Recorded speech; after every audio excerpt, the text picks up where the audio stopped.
Hello friends, எல்லாரும் எப்படி இருக்கீங்க? இன்னைக்கு நம்ம வீடியோல சமோசா தான் செய்ய போறோம். அதுவும் கடையிலலாம் வந்து பாத்தீங்கன்னா மைதா மாவு வச்சு சமோசா செஞ்சிருப்பாங்க.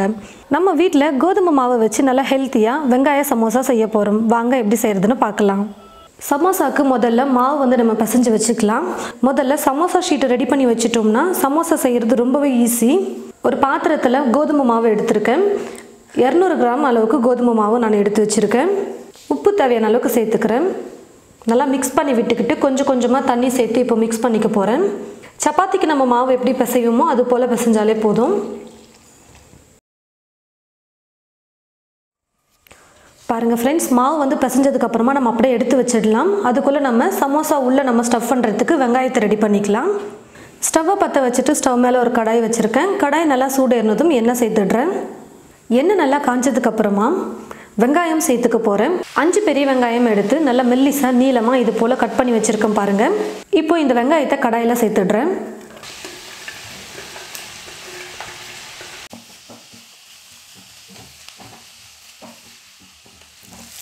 பாருங்க फ्रेंड्स, வெங்காயம் வந்து ஓரளவுக்கு நல்லா வதங்கி வந்திருக்கு. தீ ஃபுல்லா வச்சிட்டு ஒரு 5 நிமிஷம் நல்லா வதக்குனாலே போதும். மஞ்சள் தூள் கொஞ்சம் சேர்த்துக்கிறேன். உப்பு தேவையான அளவுக்கு சேர்த்துக்கிறேன். 3/4 ஸ்பூன் அளவுக்கு வெறும் மிளகாய் தூள், 1/2 ஸ்பூன் மல்லித்தூள், 1/4 ஸ்பூன் கரம் மசாலா. இது ஆப்ஷனல் தான், வேணானா நீங்க ஸ்கிப் பண்ணிக்கலாம். 1/4 ஸ்பூன் சீரகத்தூள் சேர்த்துக்கிறேன். மசாலாலாம் சேர்த்ததுக்கு அப்புறமா ஒரு 2 ல இருந்து 3 நிமிஷத்துக்கு நம்ம நல்லா வதக்கினாலே போதும். பாருங்க फ्रेंड्स, மசாலா எல்லாம் சேர்த்ததுக்கு அப்புறமா 3 நிமிஷம் நல்லா குக் பண்ணிக்கிட்டேன். கொத்தமல்லியை பொடியா கட் பண்ணி எடுத்து வச்சிருக்கேன். அதை சேர்த்து நான் ஸ்டவ் ஆஃப் பண்ணிடுறேன். சும்மா லைட்டா mix பண்ணி விட்டுட்டா போதும். பாருங்க, சமோசாக்கு உள்ள ஸ்டஃப் பண்றதுக்கு நம்ம ரெடி பண்ணிட்டோம். சமோசா ஷீட் வந்து இப்போ நம்ம ரெடி பண்ணிக்கலாம்.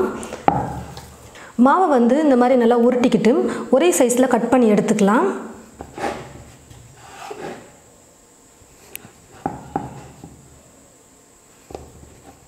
சின்ன சின்ன உருண்டைகளா எடுத்து நம்ம மாவு வந்து சப்பாத்திக்கு தேய்க்கிறதை விட ரொம்ப மெல்லிசா நம்ம தேய்க்கணும். சமோசாவுக்கு ஒட்டாம இருக்கிறதுக்கு கொஞ்சம் கோதுமை மாவு போட்டு நல்லா தேய்ச்சி எடுத்துக்கலாம்.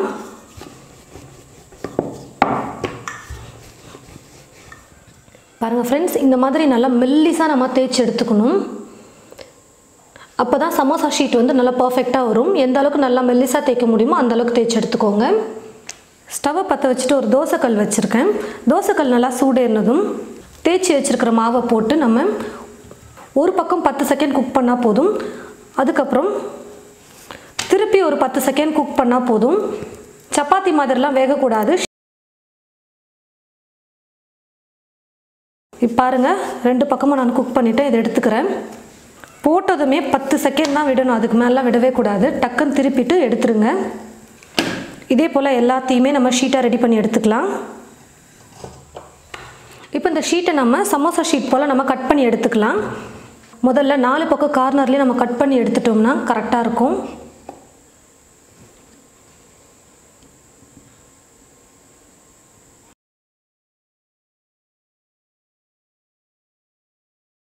பாருங்க फ्रेंड्स, சமோசாக்கு ஷீட் வந்து நம்ம ரெடி பண்ணிட்டோம்.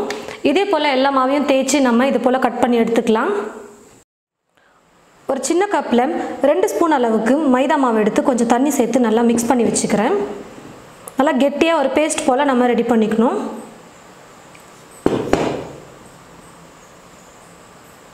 ரொம்பவே ஈஸி தான் சமோசா மடிக்கிறது வந்து. இது போல் வச்சு நம்ம இப்படி மடித்தோம்னா கரெக்டான ஒரு பொசிஷனுக்கு வரும் பாருங்க.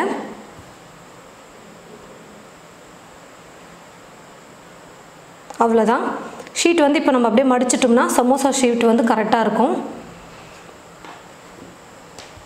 இந்த பக்கம் வந்து நம்ம மைதா மாவு வந்து கரைச்சி வச்சிருக்கிறத நல்லா பேஸ்ட் பண்ணிக்கலாம். அப்போ தான் வந்து சமோசா நல்லா ஒட்டி வரும்.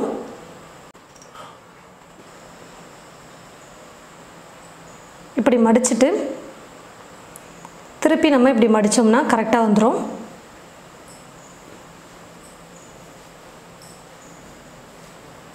கொஞ்சம் நல்லா ஃப்ரீயாக நம்ம ஃப்ரீ பண்ணிக்கிட்டோம்னா சமோசா சைஸ் ஷீட்டுக்கு ஏற்றது போல் கொஞ்சம் அட்ஜஸ்ட் பண்ணோம்னாலே போதும், கரெக்டாக இருக்கும். பாருங்கள், கரெக்டாக வந்துருச்சு. இப்போ இது ஃபஸ்ட்டு நம்ம க்ளோஸ் பண்ணிவிட்டு அதுக்கப்புறம் இது ஒட்டிட்டோம்னா சமோசா பர்ஃபெக்டாக வரும். ரெடி பண்ணி வச்சுருக்கிற வெங்காயம் எடுத்து உள்ளே ஸ்டஃப் பண்ணிடலாம். நல்லா ஃபுல்லாக டைட்டாக நம்ம வச்சோம்னா சாப்பிட்றதுக்கு ரொம்ப நல்லாயிருக்கும். இப்போ இங்கே ஃபுல்லாக மைதா மாவு வந்து நம்ம தடவிட்டு ஒட்டிடலாம். நல்லா பேஸ்ட் பண்ணாதான் எண்ணெயில் போடும்போது பிரிஞ்சு வராமல் இருக்கும், இல்லைனா வெங்காயம் எல்லாம் எண்ணெயில் வந்து பிரிஞ்சு வந்துடும்.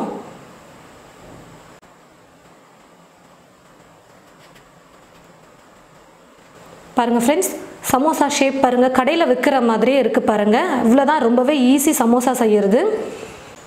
பாருங்கள் ஃப்ரெண்ட்ஸ், இன்னொரு முறையை நான் செஞ்சு காட்டுறேன், நல்லா பார்த்துக்கோங்க. ரொம்ப ஈஸி தான்.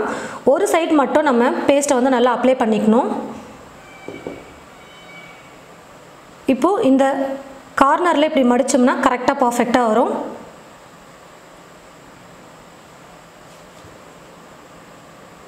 அப்படியே ஷீட் வந்து கொஞ்சம் எக்ஸ்டெண்ட் பண்ணிக்கோங்க இப்படி நல்லா. அவ்வளோதான் பாருங்கள். உள்ள வெங்காயத்தை வச்சு மடிச்சுக்கலாம்.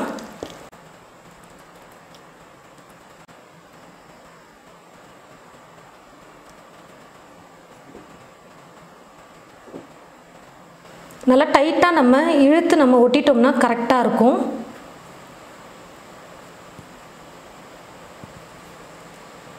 இதே போல் எல்லாத்தையும் நம்ம செஞ்சுக்கலாம். இது போல் சமோசா ஷீட்டில் வந்து வெங்காயத்தை ஸ்டஃப் பண்ணி இந்த மாதிரி நல்லா பேக் பண்ணி எடுத்ததுக்கப்புறமா நம்ம எண்ணெயில் பொரிச்சு எடுத்துக்கணும். கடாயில் எண்ணெய் ஊற்றி வச்சுட்டேன். எண்ணெய் வந்து நல்லா சூடேறிடுச்சு. எண்ணெய் நல்லா காஞ்சதுக்கப்புறமா ஸ்டவ்வை வந்து மீடியம் ஃப்ளேமில் வச்சுட்டு தான் நம்ம குக் பண்ணணும். அப்பப்போ கொஞ்சம் லைட்டாக திருப்பி கொடுத்துட்டே இருக்கலாம். அப்போ தான் எல்லா பக்கமும் நல்லா கலராக வந்து வெந்து வரும்.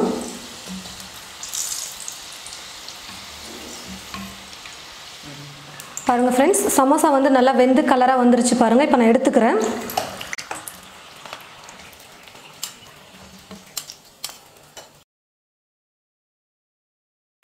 இதே போல் மீதி இருக்கிறது எல்லாத்தையும் எண்ணெயில் போட்டு பொரிச்சு எடுத்துக்கலாம்.